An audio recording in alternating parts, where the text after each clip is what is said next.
Hey guys, welcome to a new episode of Scoops and Sorcery. I'm Joe. And I'm Mr. Thursday Night, Sean.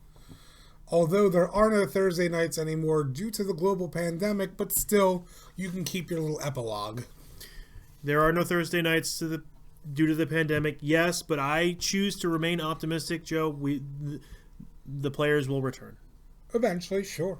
And until then, we're going to keep delivering as much content as we can to keep you guys engaged. This is absolutely true. So tonight we're going to talk about something a little bit near and dear to Sean and my heart. Yes. And it's how we started in the Magic the Gathering card game. Yeah. And where we started, what we did during those time periods and eras. And that's, for Sean, it was 94. For me, it was 97. So there was a 3-year gap between that. And then how we worked with Magic through the 90s, through the early 2000s, and into the teen thousands, or the I don't really know how to say that. How do you say that? The tens? I think it was called the aughts. That sounds dumb, but sure. Through the aughts. What? Thank you, camera guy Tommy, with the word of the day. Whom actually pressed play this time. Yes, thank you.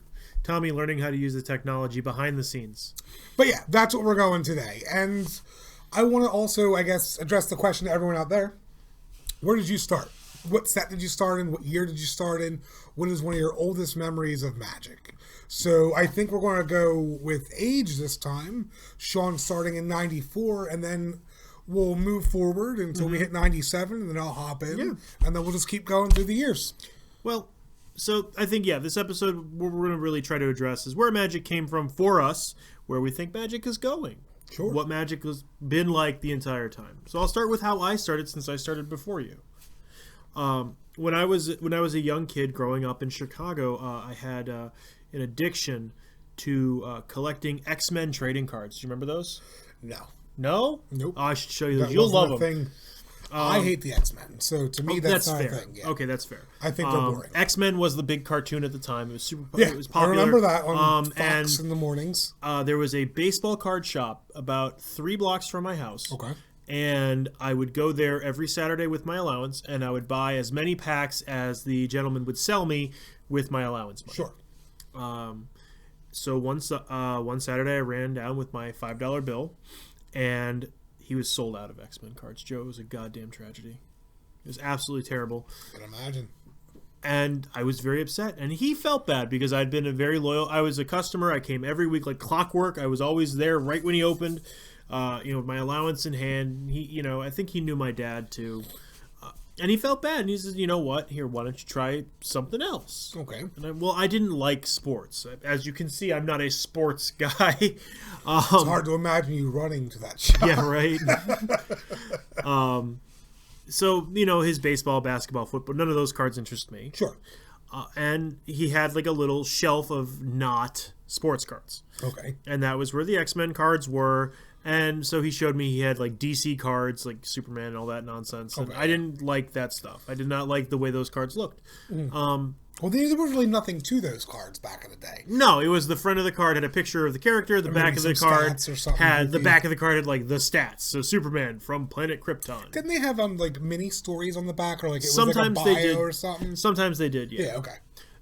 And he said, "Well, how about this?" And he pulls out a packet. It was Arabian Nights. Okay, and that was big for that time. That was it was Magic's first expansion. Yeah. It was Magic. He had one box of it. There were a couple packs. It was yellowed, and he was like, "Hey, this is a card." He said it's like the cards you buy, and then it's got the pictures and they do stuff, but it's a game you play with the cards. How much? I think I paid. It was like $2 a pack. That's not too bad. No, it was because it was That's current. The early '90s. Yeah. It was current. That was the price. So I bought 2 packs. Mm-hmm. And I opened the packs, and I was young. I didn't really understand it. I'm like, okay, this looks cool. Like, I know who Aladdin is. Yeah. I don't necessarily understand what this does in the context of the game. And I said, so how do you play the game? He said, I don't know. That's fair. I said, okay, well, you've got my $5. I've got this handful of cards. I don't understand what they do, but the art looks cool. Yeah. So I took them home. Odd question, but did they have singles in a case back then? I'm assuming not. No, there was no real secondary. All he had in his display case was sports memorabilia. For what did I remember. Did he have like comics or anything like that too? I know no, shops like he that had no did comic dabble. books. It was specifically a sports card store. Nifty. And he had some sports memorabilia. I remember that. So 2 packs of Arabian Nights, eh? I took them home and I looked at them and I just kind of put them in my desk drawer. I didn't really know what else to do with them. That's fair. And that was the start of my Magic the Gathering career. So then, all right, let's flash forward. Boom, 95. Anything going on in 95 for you? I was still collecting X-Men trading cards. Oh, really? Okay. So you just sat on that pack and just left I it just, there? yeah, I mean, you know, it's one of those situations where I wish I knew where those Arabian Nights cards wound up. I probably threw them out. Oh, sure. It makes sense. What's actually going to wind up happening in terms of, I guess, the way Magic works for us is we're going to jump to 97 for you. Sure.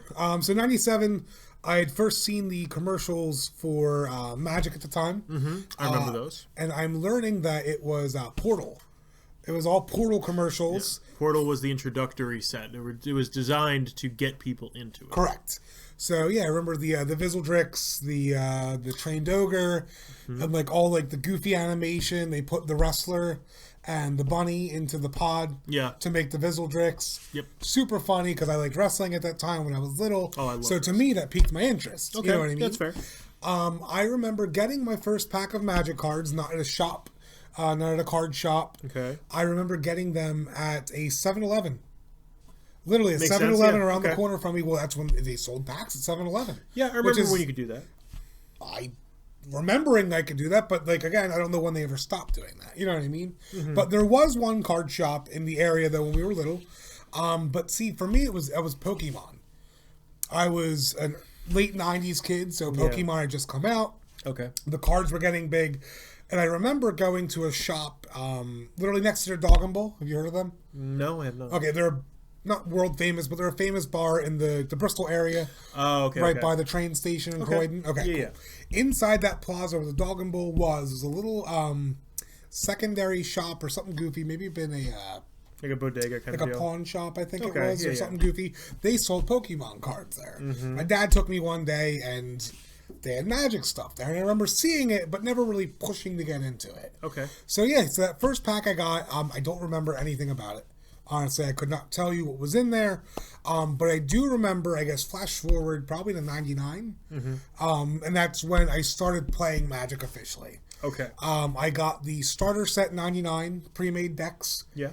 The red one and the blue one that came with Trained Ogre, and that came with Vizildrix, which is ironic because, again, they came out in that Portal set 2 years prior to that. Yes. You know what I mean? And clearly the reprints were a thing, and they pushed them in that set. And we've already talked recently before about like the Goblin Hero and things like that. Yeah. That really stood out to me. Okay. I wish I would have remembered, because I'm sure we actually had the that tutor, the black one for 3. Oh, Grim Tutor. Grim Tutor. The OG. I'm sure I had a Grim Tutor from Probably, back in the yeah. day. It's like little things like that, but again, that's stuff where we kills- started. I very specifically remember opening in that Arabian Nights pack a mountain, thinking, this is really pretty, but it doesn't look like it does anything. And that was the only land you could open in the only basic land you could open in Arabian Nights, and now those mountains are like $100 a pop. Really? Yeah, because it was a printing error, if I remember correctly. Or it was a collation error. There wasn't supposed to be a mountain. It's funny. But I just remember. But much like you said, I remember having these things. Yeah, well, we never did. I mean, that wasn't a thing. Sleeves No, weren't a were thing not. until like your early 2000s, like 2001, 2002. And I remember that. Yeah. I remember getting sleeves. They were janky. So moving forward, I guess this is when my renaissance, my return to Magic happens. In the 2000s. Yes, when I was in college, 2002, 2003. And this is this Onslaught block or right after Onslaught? It was right after Onslaught. Okay. I very specifically remember Kamigawa. I remember Kamigawa. I had a group of friends that I'd met in college. A shout out to the Ruckus. That's what we called ourselves. Sure. They had been friends for many years before I'd met them, and I got brought into their friend group because of a shared interest in Dungeons and Dragons and video games and anime. Normal stuff, Because that's how you meet friends. Yeah. Especially in the early 2000s. That was all very relevant stuff at that time. Yeah, and what wound up happening was I joined my college's bowling league, and I was bowling with a friend, James, and he brought a friend named Javier, and they both came to me and said, we have a friend group that meets every Saturday, rain or shine. We go to this address. You walk towards the back door. You knock on the window 3 times, like shave and a haircut. Yeah. And then you go to the back door and wait to get let in. And it seemed, I remember being very kind of like hesitant. Yeah. Yeah. But so I went and I knocked on the door, and then I was greeted by an older man. And he said, who are you? And I said, I'm Seamus, because that was my nickname back then. Everyone called me Seamus. And he said, I've been expecting you. I'm father of Ruckus. He said, I guess I'm your dad. That's so weird. I'm your dad now. And I'm like, what now? And so he invited me in. It doesn't sound like that guy. Right, yeah, no. Go to the back door, knock 3 times, it's your new dad. So he brought me down to the basement, and the basement Chicago. was this big kind of like rumpus room. Yeah. There were couches, like big fluffy couches, and there was So a table. the definition of your mom's basement. Like, But it was very nice. There were some computers set up. Okay. There were a bunch of movies, neatly arrayed in shelves. Sounds so And there were 2 young, like my age guys down there. Okay. And they were his sons. Yeah. Shout outs to Scott and Gil. Did you know them? I had not met them yet.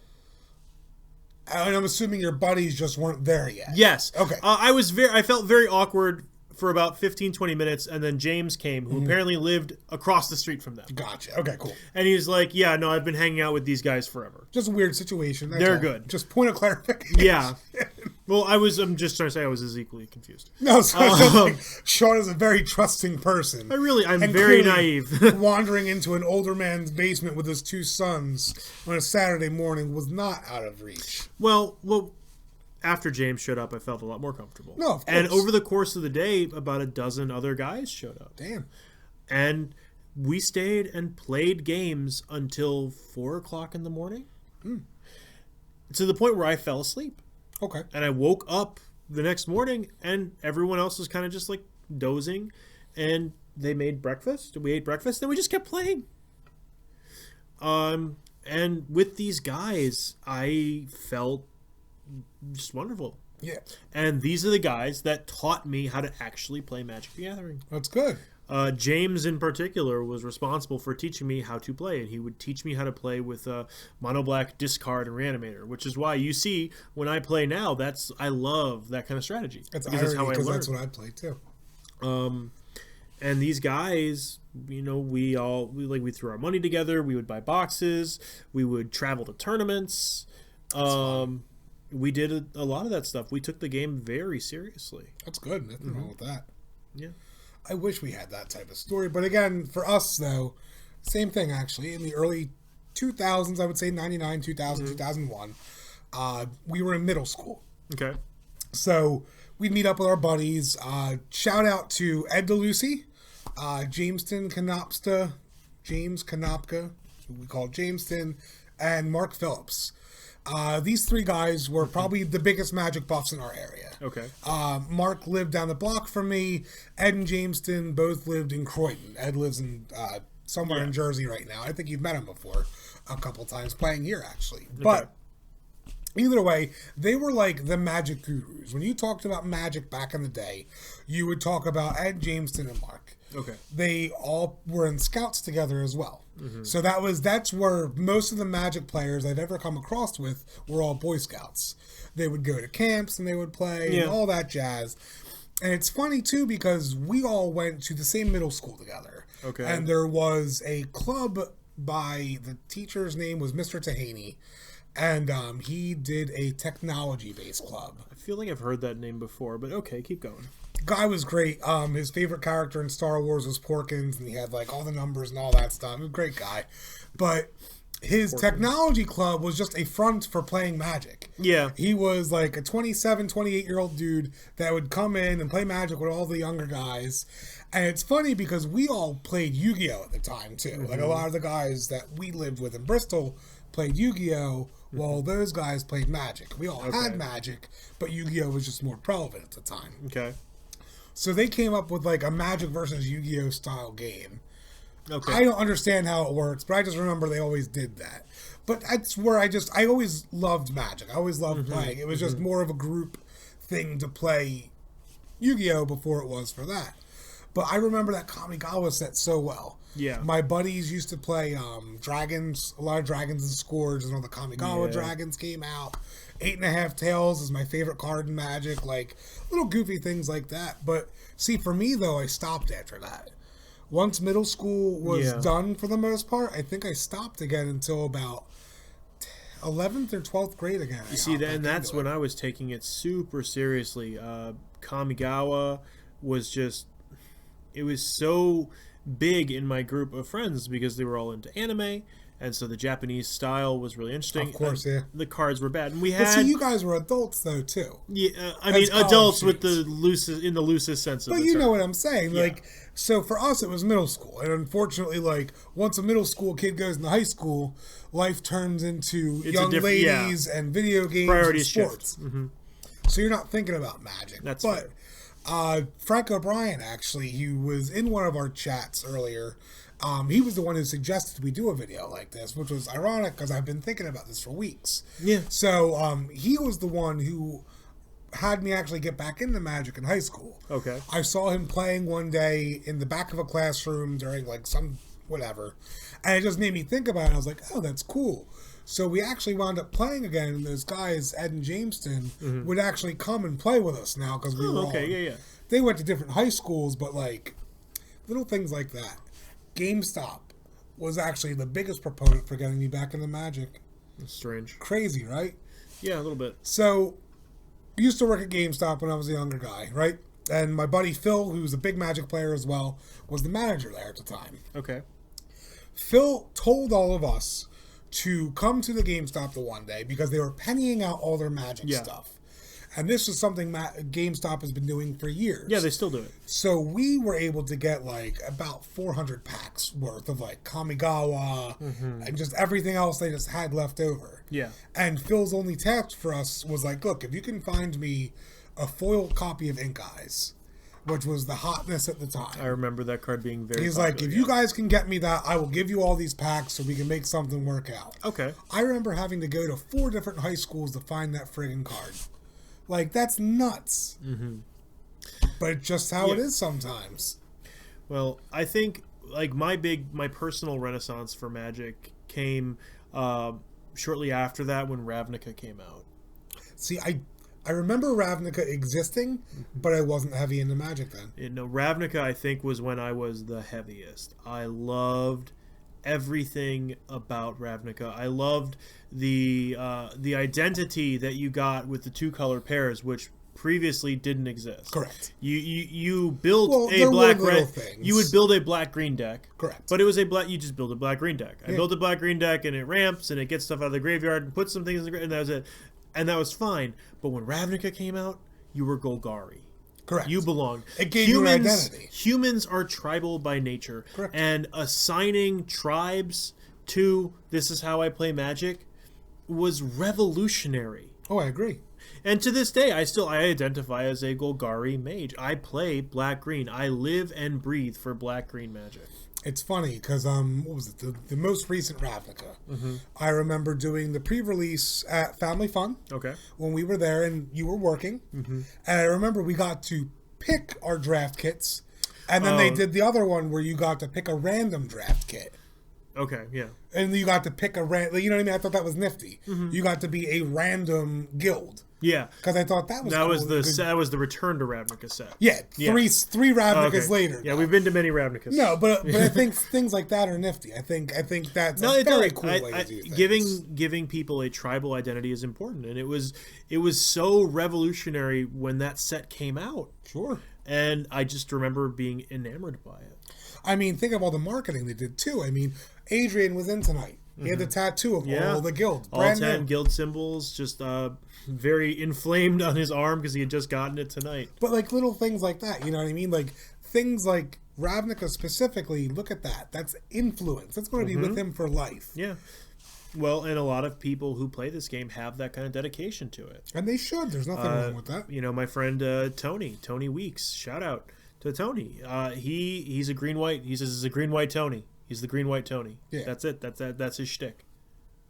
My buddy Eddie is an Izzet mage. I like to think more on the Simic side, but I like that blue more than I like the green. That's fair. It's unfortunate.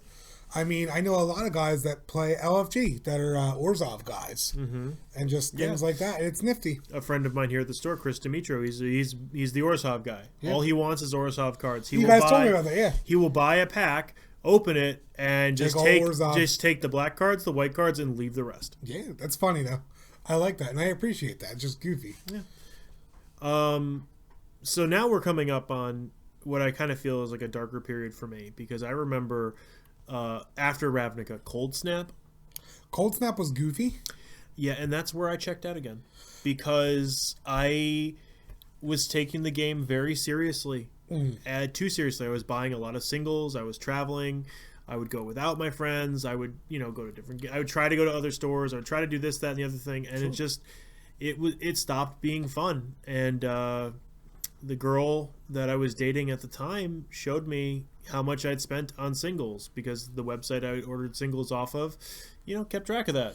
Keep in mind too that really wasn't a thing until those mid 2000s. There was no, there was an aftermarket. Don't get me wrong, but it wasn't as relevant as it is today. Right. But she said, just singles alone, look at what you spent this year. And I saw that number and I thought to myself, wow, that is more than I realized. And I was not having fun anymore, Joe. Sure. It was all about winning for me. If I didn't win, it was a waste. If I couldn't win, it was a waste. And that was it. I think I'd feel that way too. If I was tournament grinding or doing that.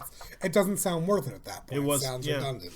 So I thought to myself, okay, I'm going to stop. Sure. And so I packed my stuff up in boxes, put them all in a big old Rubbermaid box, and put them away. So, me too.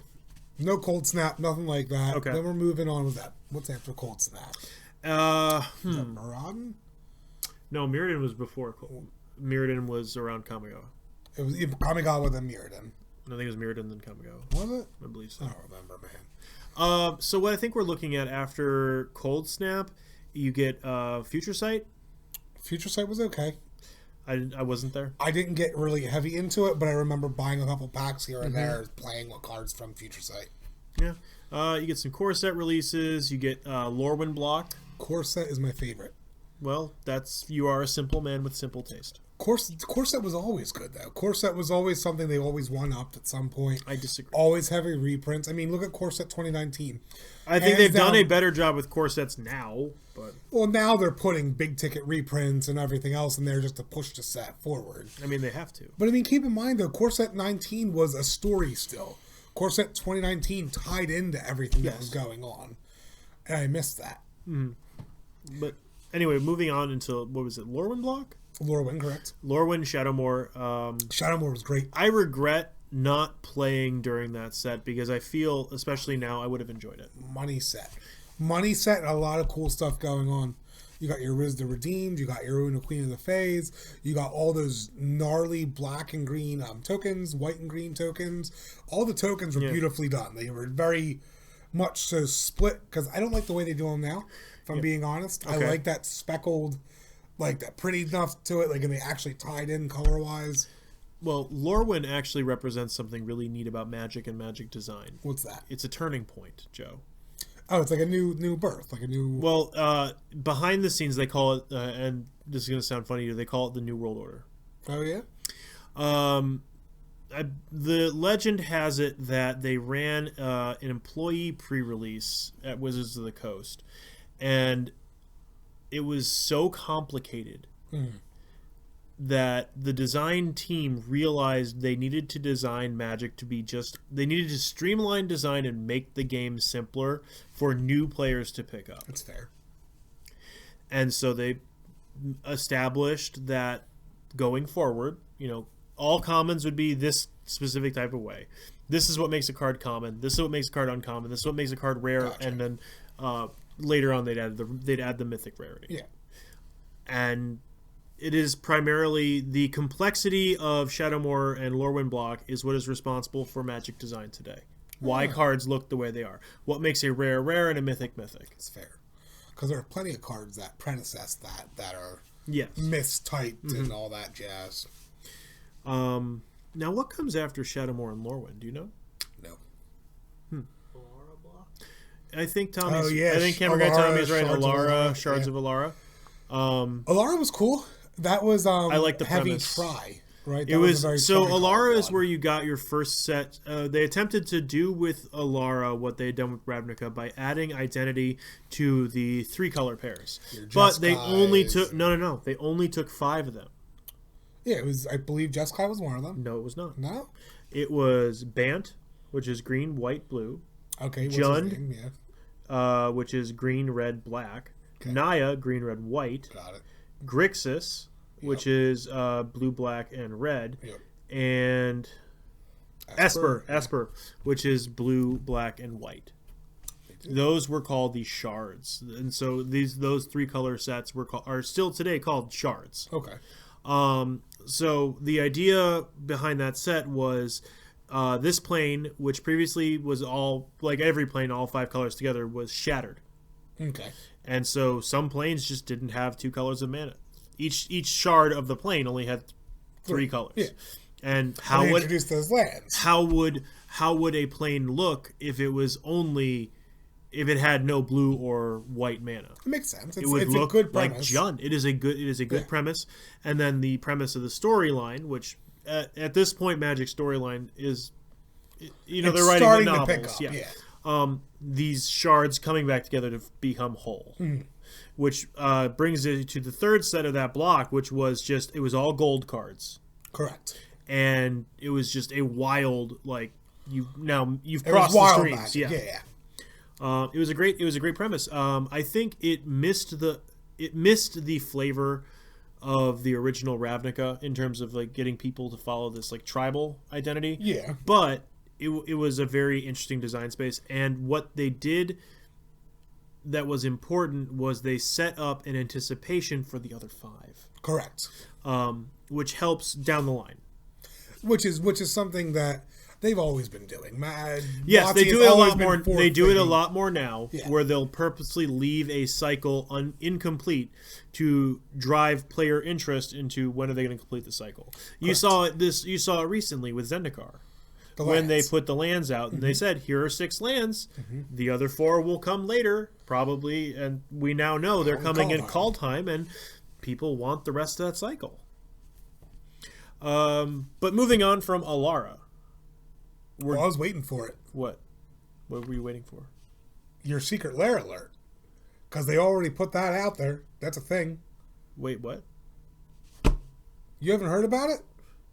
Is there another secret layer? There is another secret lair. You're lying to me, Joe. I am not. There is a new Secret Lair Ultimate coming out in the Kaldheim set, and it's going to be 2 separate ones.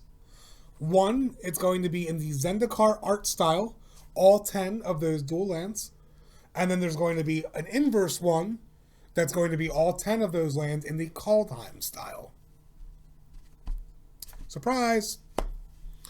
And they're going to be ultimate secret lairs, like that $400. Oh, okay. The This might be $400 trash bag one. the fetch came with all lands. the The fetchies? fetch land reprint. Yeah. Okay. I had heard that there was going to be the 10. I didn't know it was going to be 2 sets. To my understanding, yeah, it's 2 separate sets to showcase both art Interesting. styles. Okay. Well, that'll be nice. I think those are the ones going to the hobby shops, so it'll be nice to see that game stores and hobby stores can sell those. Hopefully. Hopefully. If it's not like the fetch land debacle. I don't think a lot of stores are really looking to get them at the moment. I mean, I don't know what you guys want to do, but I have heard rumblings about what that value might be. I get more excited for other secret layers, some of the ones that came from the last drop, like the Seb McKinnon one, the Bob Ross one. I like those. I just got my Walking Dead one yesterday. Oh, good for you. Yeah, it's pretty cool. I saw you with the Walker tokens earlier. I did have the Walker tokens. I effectively used most of the cards except 2 of them. I didn't unfortunately. see you play any of the cards. I just saw you use the tokens. I didn't play the decks that they're in. Oh, okay, that's fair. Anyway, moving forward. After Alara block, we get... What comes after Alara, Tommy? I like putting them on the spot. I don't know. I that's the one thing I can't do. Okay, so I can't do sets. What I can actually do right now is we're just going to actually hit the fast forward button to how I got back into Magic. Fast forward it, you said, to your future again, right? Yes. So where are we going? We are going to New Phyrexia. And that was with the Phyrexian mana and all that Yes. stuff. So there had been all these sets while I was gone. I was living my life. I had gotten married. True. My spouse, my wife, had gotten offered a job in New Jersey. Okay. And she moved out here ahead of me. Okay. And I stayed in Chicago to kind of close up shop because I had just gotten a promotion with Target Corporation. I had gotten promoted to what's called a team leader. Got it. Which is essentially manager. And we had planned for me to come visit her around Easter. Okay. Because I had to wait. I had to work in my store as a team leader for a certain amount of time before I could get a transfer within the company. Got it.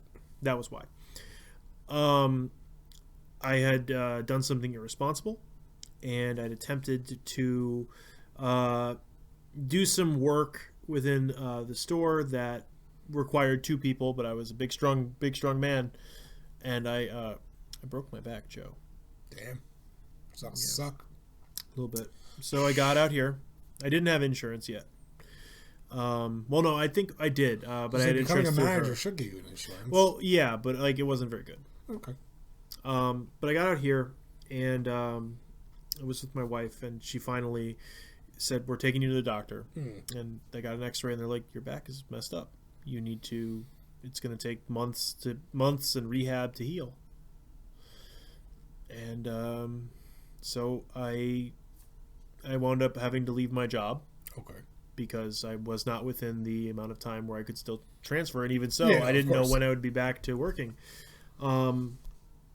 And I moved out here. I moved out here early, and I didn't know what to do. I was depressed. I was lonely, and my wife one day said, one of my friends at the library talks about this game store in the neighborhood, and it's new. It's only been open for a couple months, and at the time I was really heavy into D&D. And they're like, they've got miniatures, and they would do D&D there every week. Go. And Sure. so I went, and she plopped me off there when the store opened, and I sat with the owner, and we painted a lot. It was a new store; it wasn't very busy, and he and I became, friendly. This is Rob at Family Fun Hobbies. Sure. He taught me a lot about how to paint. We talked a lot. I'd been in retail for a while at that point, so I had a lot of experience, and he had worked for big box retail as well, so he had a lot of experience. So we had, you trade war stories, that kind of thing. No, of course. So fast forwarding a little bit in my relationship with Rob, he had a seizure. Okay. That's unfortunate. It was. He wound up in the emergency room, and his wife, Katrina, had a day job herself then, and didn't really know a lot about running a store. And the store was new; it was make or break, and I had a lot of retail experience. So they called me and they asked, "Can you help? Can you open the store, turn things on, and just take money?" Sure. And I think the arrangement at the time had also been Rob's brother was going to come down, but he couldn't make it to open the store. Oh, jeez. That kind of situation. Yeah. So I'm like, yeah, I can sit behind the counter for 2 hours while I wait for him to show up. Why not? So I went and met them at the hospital, and, I tried to talk to Rob. He's out of it. So I just talked to Katrina. I got the keys. And then it went off very well. I was able to open the store, figure out where all the lights are, figure out how to turn on the register, all that stuff. Pretty normal. And then his brother showed up, and, we chatted a little bit, and then I left the keys with him. And then when Rob recovered, he got out of the hospital and offered me a job. Life-changing. Yeah. And so I was fine with it. I was like, you know what, sure. And so I learned how to officially operate a lot of his stuff. And then I very specifically remember one Friday, I was scheduled to work, essentially to close the store, and I showed up. And he said, "Oh, by the way, this is a magic event called a pre-release. Anyway, I'm going home. I'll see you later." More stories thrown right in. And I was like, "Wait, what do I do for them?" And he's like, "Oh, it's really casual. You just start the timer. At the end of the timer, he showed me how to use the event reporting software, which is very easy. The Wizards Event Reporter is very intuitive software." I did not have anywhere near the event experience I have now. It was very hectic. I didn't know anything about the cards. Everyone was supposed to get this big fat spider lady thing, Okay. which was Shieldred, the Whispering one. Yep. Yep. And it took forever, and it was a nightmare for me. I can imagine. But I met a lot of really interesting people. Sure. I met the local Magic community out here, and I fell back in love with the game. Joe. And that's out here in Hamilton, New Jersey. That is out here in Hamilton, New Jersey. Rob and Family Fun down on Route 33, my former employers. Sure. And I fell in love with Magic and the Magic community again.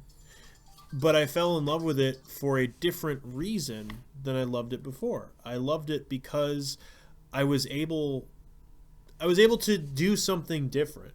Mm. The quality of the game didn't matter to me anymore. It wasn't about winning or losing anymore. It was about people playing the game and having fun. Sure. And at that point, the business was young enough that I could play a lot with them. I mean, Rob himself played a lot with us, too. Yeah, I can imagine. I mean, when it's new, you might as well. I mean, their store was not as busy. There was And time when you for us to engage play. with your people that you're, you know what I mean, Yeah. your customers, It's one of the it just does better. It's one of the strengths of this store, Greg's Games, is Correct. that every staff member here plays games with everybody else. Yeah, that's great.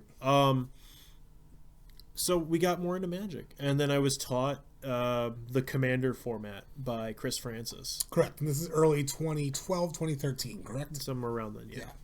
Yeah. And once I found the Commander format, I was hooked. Commander, and I've said this a million times, it's the best format. It is. You get to play with the most amount of people, with the least amount of stakes, and the most amount of just casual fun. And the biggest pool of cards to play Yes, from. the largest pool of cards. It's great. No, it's wonderful. That's where I started again. I picked back up in around 2013 when they released those Commander decks. Yeah. A buddy of mine, I used to be a DJ in my old days. Wiki. Yeah. And the guys I worked with all lived together in the same house. And the one dude, George, who unfortunately passed away, and God rest his soul for that, was the guy who got me into Commander. Okay. He played a green and white Riz deck. It was heavy on elves and all that shenanigans Sounds about stuff. right, yeah. Normal stuff.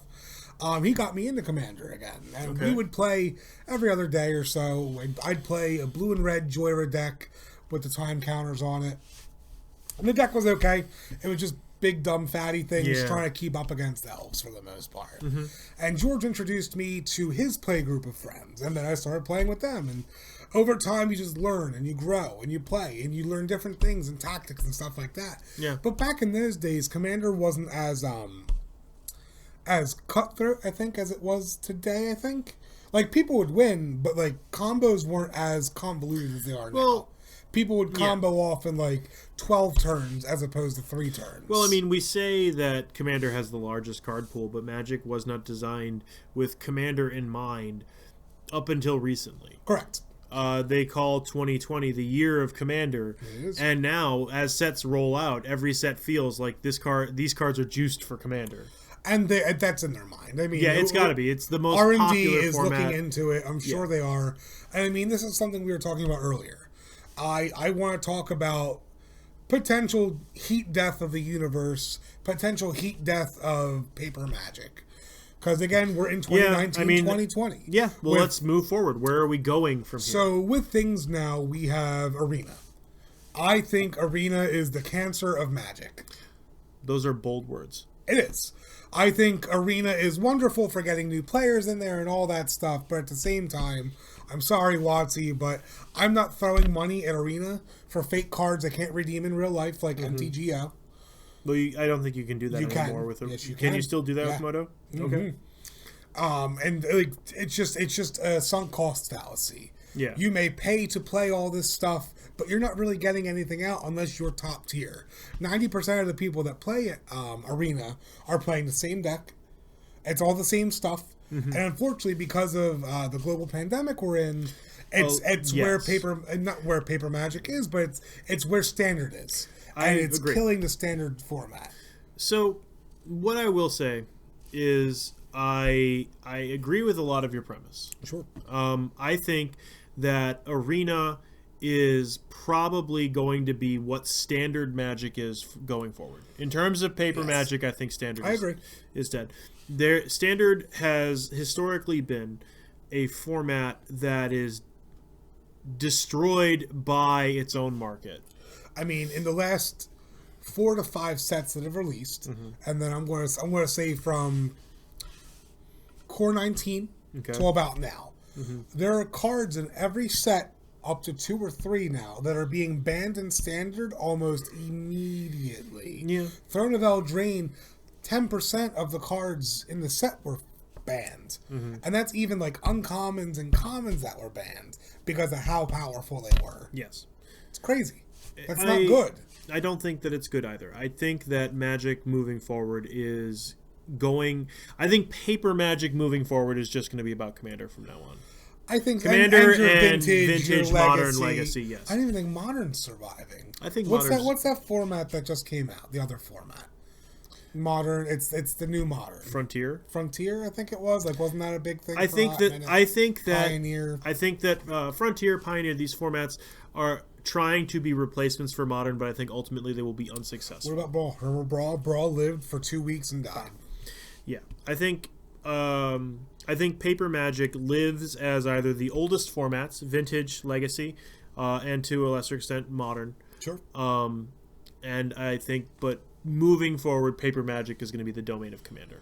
I think so as well. I mean, especially with there being no more GPs and Grand Prix and all that jazz. I think that Standard is going to be an online, is the way you play Magic on digitally and online, and I think that's fine because historically Standard cards have been plagued by $20 card, $30 card, $40 card, rotation, 20-cent card. True. And it keeps a lot of people from wanting to invest in Standard because you'd rather getting them the physical online for nothing. They're not paying that kind of money. Yes, they are. You're not paying $20 to get a Magic card on Arena. $100 to buy a whole bunch of fake booster packs that mean nothing. Yeah, but you can craft those cards, you can dust them, and you can make them into wild cards, which you can then make to be whatever the heck you want. You can't dust them. No, you can't. There's no way to turn your... I thought you could burn cards into wild... Ooh, okay. No, sir. The only way you get I know that Hearthstone lets you is do that. when they ban a card. Oh, like Oko and I think a few other ones that got banned. I received wild cards in exchange. So what happens to just all these extra cards? Where they go to what was it called? Oh Jesus, Historic. Okay. It's called Historic, but there's no formats that are really supporting Historic.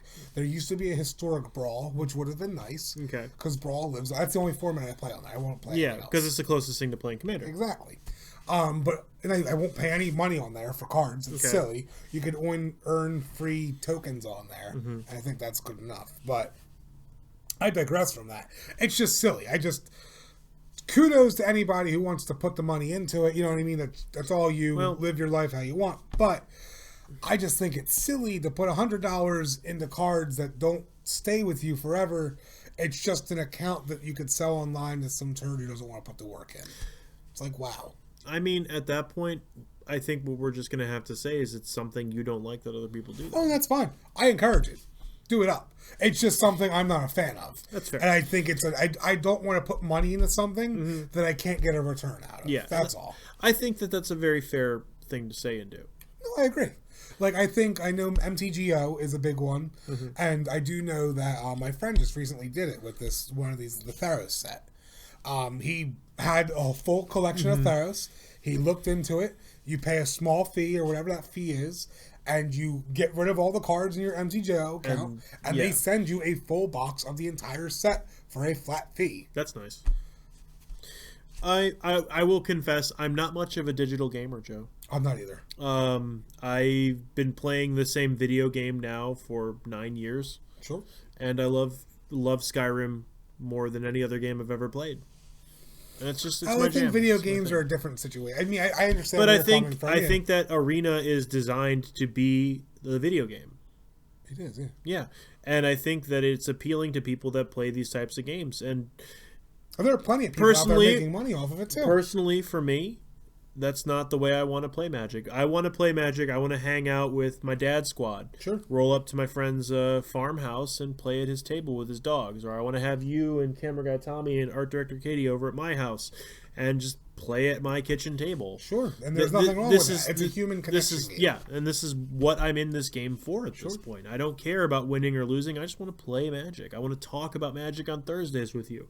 I just want to be Mr. Thursday Night, Joe. Sure, man. So we talked about where Magic is. Yes. We've talked about where Magic was. Mm-hmm. We've talked about where we were with Magic. Yes. Let's talk about potentially the future of Magic. Yes. What are some things, top 3 things that you want to see in the future of Magic? Go.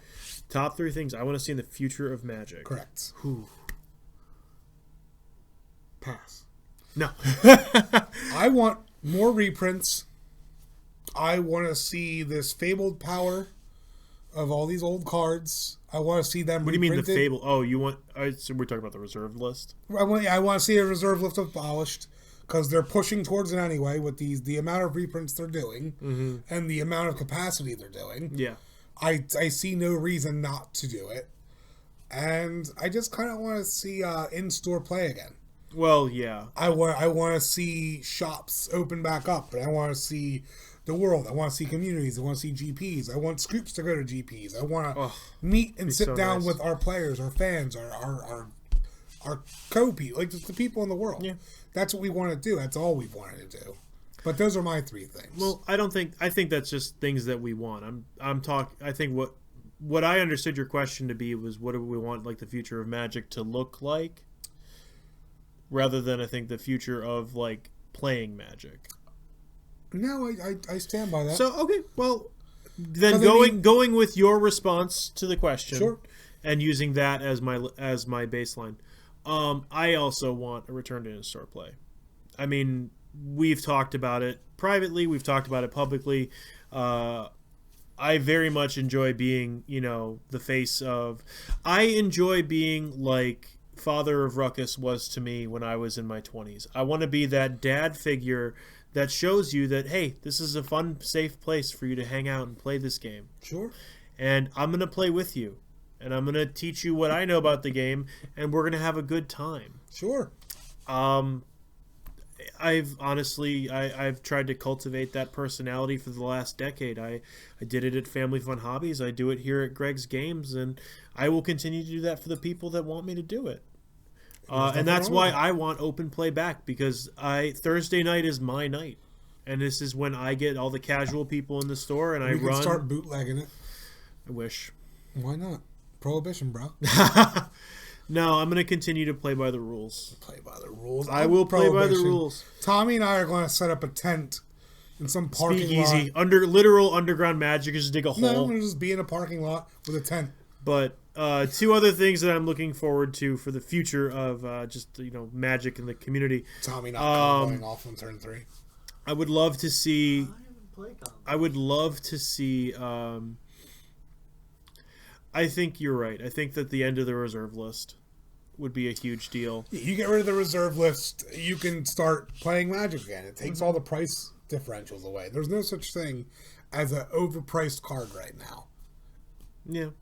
Well, I think Wizards has done a great deal juicing sets. The collector's booster packs for sets right now have helped tank the price of physical paper Magic. Of course. And I'm a fan. I can't tell if that's what Wizards wanted to do, but it's doing it. It is. Definitely doing I think it is. And the biggest thing that I'm looking forward to with the future of Magic is the marriage of Magic and Dungeons and Dragons. 2 of my greatest nerdy loves. That set coming this summer is going to be gangbusters, and I can't wait. I can't wait to see how D&D starts incorporating more Magic stuff. I can't wait to see.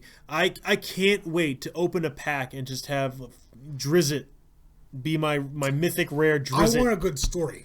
That's what I want. Magic story would be good too. Like a nice story about the D&D and Magic world combining. I want to see Waterdeep be a land.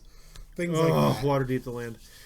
Well, I guess we're just going to have to wait and see. I'm sticking with the game, Joe. I don't know about you. It's fine by me. I ain't going anywhere.